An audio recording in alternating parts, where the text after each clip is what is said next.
అనంటే మతమైతే ప్రాణాలు తీస్తుంది, అదే మార్గం అయితే ప్రాణం పోస్తుంది.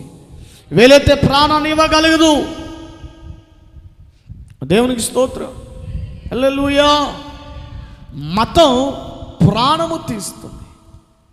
అందుకే చూడండి, నాడు దినాన దైవ సేవకులు ప్రవీణ్ పగడాల అనేటువంటి అద్భుతమైన దైవజనుడు, మరి అది ఎంతవరకు వాస్తవమో ఏంటో ఎప్పటికీ ఆయన మరణం అనుమానాస్పదముగానే ఉంటుంది. దానికి ఇంకొంచెం బలం చేకూర్చే విధంగా, అది మామూలు యాక్సిడెంట్ అయితే పోలీసు వాళ్ళు చెప్పాలి ఇప్పటి వరకు. అది సాధారణమైనటువంటి యాక్సిడెంట్, ఆయనంతటా ఆయన యాక్సిడెంట్ చేసుకున్నవాడైతే పోలీసులు ఇప్పటికే ఆ పోస్ట్ మార్టం రిపోర్ట్ వచ్చిన ఆ రోజే బయట పెట్టేవాళ్ళు. కానీ ఈ రోజు వరకు పోలీసు వాళ్ళు పోస్ట్ మార్టం రిపోర్టు ఎవడి దాచిపెడుతున్నారు, బయటకు తెలియనివ్వట్లేదు, బయటకు రానివ్వట్లేదు. ఎందుకంటే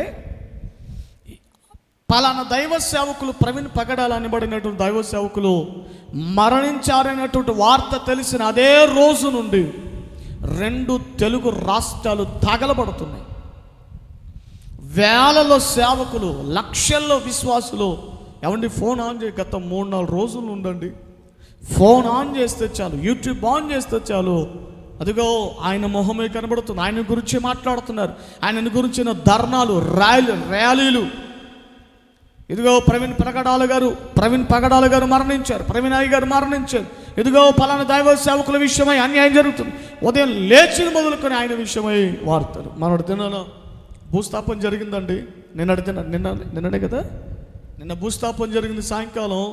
ఏమండి ఒక ఎమ్మెల్యే చచ్చిపోయిన కూడా అంత జనాలు రారేమో, ఒక ఎంపీ గారు చనిపోయిన కూడా అంత జనాలు రారేమో, ఒక ఐపీఎస్ అధికారి కూడా మరణిస్తే అంత జనాలు రారేమో. ప్రియులారా, హైదరాబాద్ సికింద్రాబాద్ ఏరియా మొత్తం లక్షలాది మంది సేవకులు, విశ్వాసులు, క్రైస్తవులు రోడ్డెక్కారు. దాన్ని చూస్తున్నటువంటి ప్రభుత్వం కదిలిపోయింది ఒక్కసారిగా. ఏమిట్రా, ఒక మనిషి మరణిస్తే ఇంత జనాలు రావడం మీద, అది కూడా ఒక ఎమ్మెల్యే కాదు, ఒక రాజకీయ నాయకుడు కాదు, ఒక శాస్త్రవేత్త అంతకంతే కాదు, ఒక ఐపీఎస్ అధికారి కూడా కాదు, సాధారణమైనటువంటి ఒక పాస్టర్ గారు మరణిస్తే, ఒక సేవకుడు మరణిస్తే ఇంతమంది జనాలు ఏమిటి? ఫేస్బుక్ ఆన్ చేస్తే చాలా లక్షల్లో, ఏమంటే 2-3 కిలోమీటర్ల మేర నడవటానికి కూడా వీలు లేనంతగా, ఇసుక వేసిన కూడా నేల మీదకి రాలేనంత జనాలు. ఇంతకన్నా గొప్ప మరణం ఏముంటుంది చెప్పండి? ఇంతకన్నా గొప్ప మరణం ఎవరికి దొరుకుతుంది చెప్పండి? లక్షల నెలకు సంపాదిస్తున్న వాడికి దొరుకుతుందా? కోట్ల ఐశ్వర్యాన్ని సంపాదించుకున్న వాడికి దొరుకుతుందా ఇంత మరణం? దొరకదే. యెహోవా భక్తుల మరణం ఆయన దృష్టికి విలువైనది.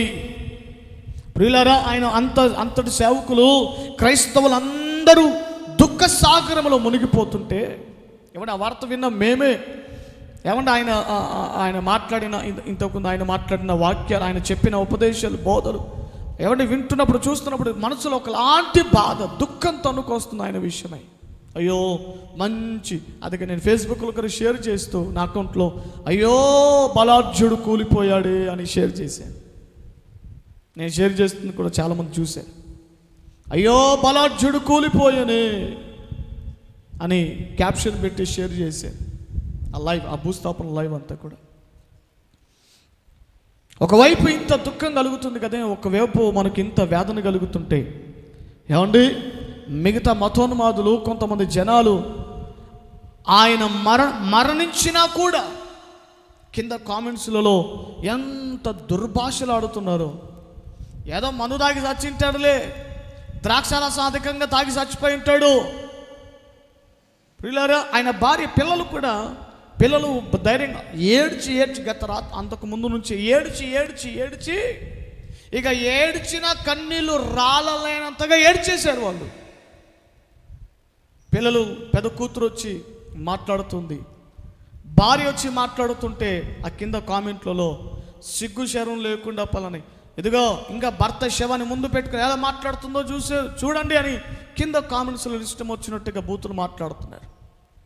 మరణించినా కూడా ఏమండి, ఎందుకని ఎంత విద్వేష మనసులో నిండిపోయిందంటే వారు మతాన్ని అనుసరిస్తున్నారు. మతం మనిషిని చంపుతుంది. మతం మనిషిని ఏమండి మనుగడ లేకుండా చేస్తుంది. మతం జై శ్రీరామ్ అని చెబుతూ ఏమండి మనుషులను తోలనాడుతున్నారు, మనుషుల్ని బూతు మాటలు మాట్లాడుతున్నారు. మతం నేర్పించేది ఇదే మనిషికి. మతం నేర్పించేది ఇదే. ఆ రోజు నుండి ఈ రోజు వరకు నీతిమంతులను చంపేది కేవలం మతమే. అందుకే యేసు ఈ లోకానికి వచ్చినప్పుడు ఏమండి నేను మతాన్ని కాదునా, నేనే మార్గమునై ఉన్నానని చెప్పాడు. హల్లెలూయా. ఆయన మార్గమై లోకానికి వచ్చాడు. అందుకే ప్రవీణ్ పెగడాల అయ్యగారి యొక్క భార్య ఆ తల్లిగారు శవాన్ని ముందు పెడతాను, భర్త శవాన్ని ముందు పెట్టుకొని ఏం మాట్లాడిందో తెలుసా? ప్రియులారా, విన్నారా? ఫుటేజ్ మీరు విన్నారా? వీడియో విన్నారా? వాస్తవానికి ఆ భార్య పొజిషన్లో ఉండి ఏం మాట్లాడాలి? ఆవేశంలో, ఆ బాధల కన్నీళ్ళలో నా భర్తకు జరిగినటువంటి అన్యాయం ఎవరికి జరగకూడదు, కేసులు పెట్టండి, ఆ అన్యాయస్తులు ఎవరో బయటికి రావాలి, నా భర్తను పొట్టను పెట్టుకున్న ఆ జనాలు ఆ కుటుంబాలు తగలబడి శాపనార్థాలను పెట్టాలి. కానీ మహాతల్లి ఆ దైవజనుడికి సహకరిస్తున్న భార్య ఆ తల్లిగారు ఎంత మాట అన్నారో తెలుసా? ఇదిగో నా భర్తను, నా దైవ సేవకుని ఇంత అన్యాయం చేశారు, అయినా పర్వాలేదు, మేము వారిని క్షమిస్తూ ఉన్నాం. వారి మీద ఏ కేసులు పెట్టకండి, ఎవరికి ఏ ఇబ్బంది చేయకండి. మేము ప్రేమతో ప్రతి ఒక్కరిని ప్రేమిస్తున్నాం, క్షమిస్తున్నాం. ఇంత ప్రేమ ఎలా వచ్చింది? ఇంతటి సహనం ఎలా వచ్చిందంటే అది మతంతో నిండిన మనసు కాదు, అది యేసయ్య చూపించిన మార్గం. దేవునికి స్తోత్రం. వీలైతే మనిషి కొరకు ప్రాణమైన పెట్టాలి, కానీ మనిషి ప్రాణం తీయద్దు, కోరద్దు అని చెప్పిన యేసు మార్గం అది. హల్లెలూయా. యేసును చంపింపవలనని ఆయనకు విరోధముగా అబద్ధ సాక్ష్యాలు. ఏం సాక్ష్యాలట? ఒరిజినల్ సాక్ష్యాలా? కాదు, డూప్లికేట్ అబద్ధ సాక్ష్యములు అనేకములు. ధర్మశాస్త్రం ఏమని చెబుతుంది? ధర్మశాస్త్రం ఏమండి, ఈ మతోన్మాదులు ఉన్నారు కదా, వాళ్ళ గ్రంథాలు కూడా ఏం చెబుతున్నాయి? అబద్ధాలు ఆడకూడదని చెప్తుంది కదా. కానీ వీళ్ళెందుకు ఏమండి అదిగో మనిషి యొక్క ప్రాణం తీయకనని వాళ్ళ గ్రంథాలు రాసిలేవా? వాళ్ళ గ్రంథాలలో వ్రాయబడలేదా? ఉన్నాయి కదా. అయినా ఎందుకని మనిషి చావును కోరుతున్నారంటే వాళ్ళ మార్గాలన్నీ అవి మార్గములు కాదు, అవి మతములు అవన్నీ. ఎంతటి కీడు జరిగినా, ఎంతటి అవమానం జరిగినా, ఎంత అన్యాయం జరిగినా మేము వారిని క్షమిస్తాం అంటున్నారు. చూసారా? అది క్రీస్తు మార్గం. హల్లెలూయా.